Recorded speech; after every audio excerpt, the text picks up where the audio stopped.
Hello children, how are you all? Come, let us start the fourth chapter for class 10. Okay, so in this video we'll be studying about carbon and its compounds.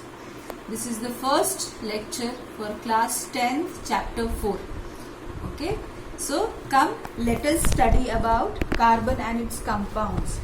Now, as you know, the Earth's crust and the atmosphere contains a very small fraction of all other elements. A very small fraction of all other elements is carbon.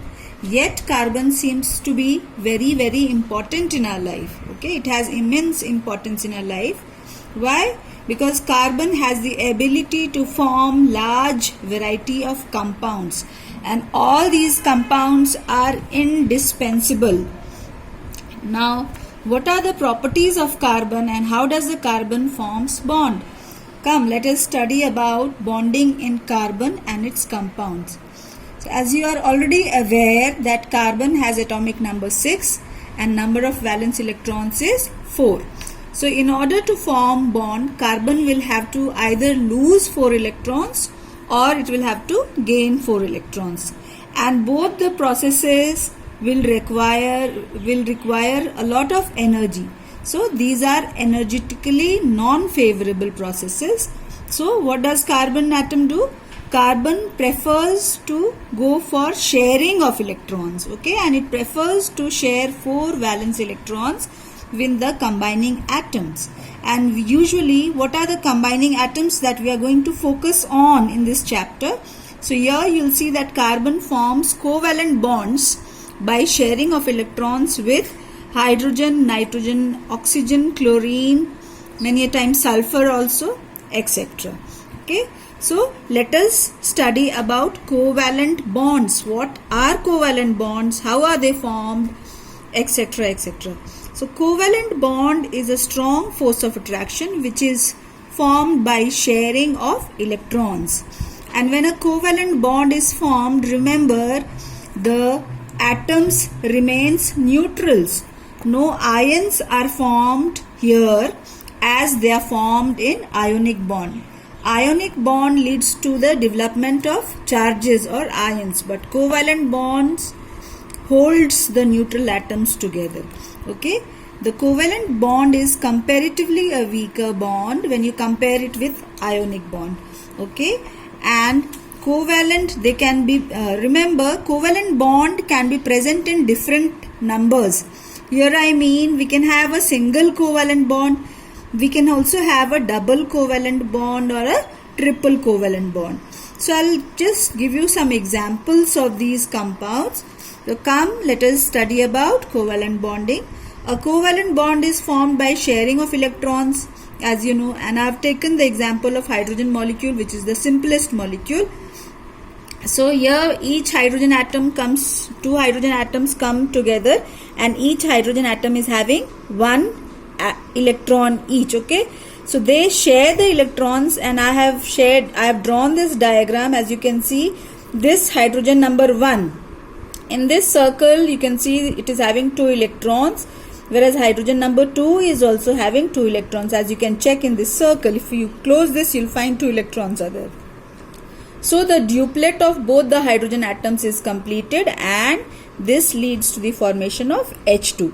Similarly, in HCl, you can see, if I cover this up, you can see this hydrogen is having 2 electrons, and if I cover the other part, you can see chlorine is having 1, 2, 3, 4, 5, 6, 7 and 8 electrons. So hydrogen is completing the duplet and chlorine is completing the octet, and both of them are attaining the stable nearest noble gas configuration. Okay, now in this bond you have to learn 2 new terms. First one is bonded electrons or bonded pairs.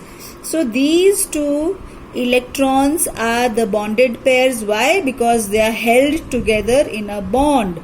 Okay, and who is holding them together? The nuclei of these 2 combining atoms is holding these bonded pairs together. Okay, now what is lone pair? Lone pair is the pair of electron which is not participating in bond formation. So how many lone pairs are there in HCl? There are 1, 2 and 3 lone pairs. Okay. Now let's come to the water molecule. Similarly, if I close rest of the thing, you can see hydrogen atom is having a complete duplet here. If I close this side, you can see this other hydrogen atom is also having a complete duplet here. And if I remove both the hydrogen atoms, you can see in the circle oxygen is having a complete octet. So you have to be very careful about drawing these circles, that the circle should have 8 electrons, and in case of hydrogen it should have 2 electrons. So this is the structure. Okay, and here you can see there are 2 lone pairs and 2 bond pairs as well. Now coming to some more molecules, let us see the Lewis dot symbol of oxygen atom. As you can see, oxygen atom, each oxygen atom is having 6 electrons. So if I close this part, if I cover up this part, you can see this oxygen atom is having 2, 4, 6 and 8 electrons. So the octet is completed. Again, if I cover up this part, you can see the other oxygen atom is also having 8 electrons. So both of them are having the complete duplet. And if you join these bonds, you will get a structure like this. So there is a double covalent bond. This is known as double covalent bond. Similarly, we have a triple covalent bond in nitrogen.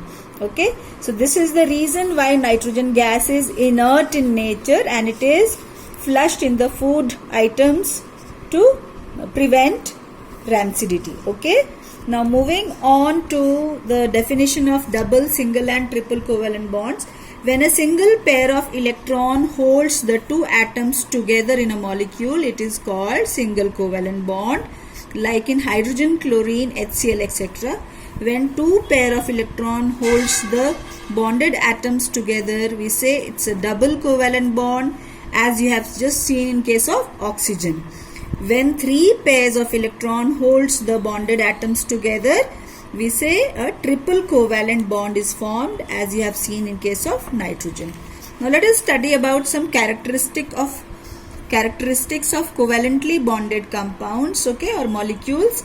So covalently bonded molecules always have a low melting and boiling points. Why? Because the force of attraction is comparatively weaker if you compare it with ionic compounds. They are usually gases and liquids, and in some cases they are soft solids.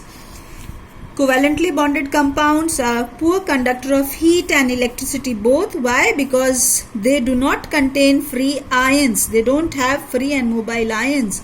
They contain neutral atoms which are not good conductors of electricity. These covalently bonded molecules are insoluble in water. Okay, because they do not have ions, so they are not soluble in polar solvent like water. Instead, they are soluble in organic solvents like petrol, ethanol, chloroform, carbon disulfide, etc. Fifth one, these undergo molecular reactions because ions are not there naturally. Because they are devoid of ions, they are made up of molecules, so they undergo molecular reactions where the reaction is slow and the yield is also poor. And I have written one of the reactions that you will be studying about in this chapter. You can see methane, which is a gas, is reacting with chlorine, which is again a gas, and because the reaction is slow, we have to pass the entire mixture through diffuse sunlight in order to get monochloromethane and HCl. Okay, now let us study about allotropes of carbon. What do we mean by allotropes of carbons?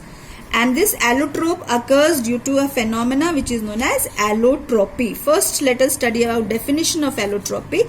Allotropy is the existence of an element in 2 or more forms which have different physical properties but the same chemical properties. These different forms are called allotropes. Okay, so you have to remember that the physical properties or the physical forms are many a times different, but the chemical properties are basic chemical constitution of those substances are same. For example, let us come to this. Allotropes of carbon are graphite, diamond, Buckminster fullerene. Okay, so here you can see graphite is made up of hexagonal ring and each carbon atom is bonded to 1, 2 and 3 other carbon atoms. Okay, and the fourth electron, so 3 electrons are forming a bond and the fourth one is left free. So you can see with each of these carbon atom I have put a blue dot showing the presence of free electron. Okay, and because of this one layer of electron is present over there, so what is happening, this electron will repel the other parallel layer of graphite, which is again having hexagonal rings and free electrons, and that is why graphite is slippery in feel. That is why the pencil lead, which is made up of lead, which is made up of graphite, when you write with a pencil, when you touch the paper, it leaves a mark. Okay, so because of the presence of free electrons, these layers repel each other, and it is because of the presence of free electron only that graphite becomes, though it is a non-metal, yet it conducts electricity. Why? Because of the presence of these free electron. Now coming to diamond, as you can see in diamond, each diamond crystal, the carbon is tetrahedrally placed. So I'll just draw, see, you can see carbon, and it is tetrahedrally bonded to 4 more other carbon atoms. Okay, so you can see it is bonded to 4 more other carbon atoms, and they are tetrahedrally placed. Though I had tried to draw the diagram, but I couldn't do it very well, but still you can understand the carbon atoms are tetrahedrally bonded. Okay, and this is a very stable structure, and this doesn't have conduct electricity. Why? Because there is no free electron. Now Buckminster fullerene, having the formula C60, we'll study about it in details. Okay, so coming to the various allotropes, the difference in physical properties of the allotropes arises due to the difference in the arrangement of carbon atoms. For example, diamond has a tetrahedral structure and it is the hardest substance, but graphite has a hexagonal structure. In diamond, each carbon is bonded to 4 other carbon atoms, but in graphite, each carbon is bonded to 3 other carbon atoms and 1 electron is left free. So diamond doesn't conduct electricity. Graphite is a good conductor of electricity due to the presence of 1 free electron. Coming to the structure of Buckminster fullerene has 60 carbon atoms, where the 60 carbon atoms are arranged in the shape of a football, and it is made up of 20 hexagonal rings and 12 pentagonal rings, and these pentagonal rings are fused with hexagonal rings. This is also known as buckyball. Okay, now let us move on to versatile nature of carbon atom. Why? What is so special about carbon atom? That an entire different stream is there to study about carbon compounds like organic chemistry. So what is the speciality we will study here? So the first speciality is catenation or self-linking ability of carbon atom.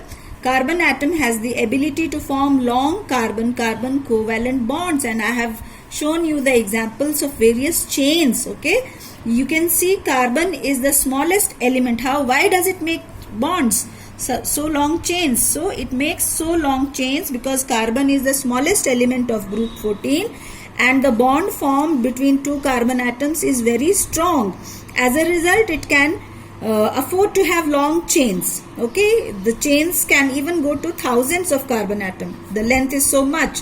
Okay, one more element is there which shows catenation. It is silicon. Just after carbon we have silicon, below carbon we have silicon. Silicon also shows catenation or silicon ability to form silicon bonds, but the maximum number of silicon atoms which can get bonded is 8. And why is this number less? Because of the large size of silicon atom. So because the size is large, the covalent bond is formed is weak, so it cannot go beyond 8. Moving on to the next property, that is tetravalency. Tetra means 4, valency means to ability to form covalent bond. So carbon has the ability to form 4 covalent bond with other monovalent atoms, and this ability is known as tetravalency, and it can form bonds with hydrogen, oxygen, chlorine, sulfur and nitrogen. This leads to the formation of many organic compounds. Okay, now what is the next speciality? The next speciality is tendency to form multiple bonds. Carbon, as you have seen ahead also, carbon has the ability to form carbon oxygen double bonds. Okay, as you can see in aldehydes, you'll be studying about it. It can also form carbon-carbon double bonds. In case of ethene, you will be studying about it. It can form carbon-carbon triple bonds. Again, you will study in ethyne, and it can also form carbon and nitrogen triple bond as seen in methyl cyanide. So with this, I come to the end of this lecture 1. Okay. So in the next lecture, I'll come across with, we'll study about organic chemistry. What is organic chemistry? What are organic compounds, and how do we name them? Okay. So till we meet again, children, keep studying, take care of yourselves and health, and be happy. Bye bye. Have a nice day.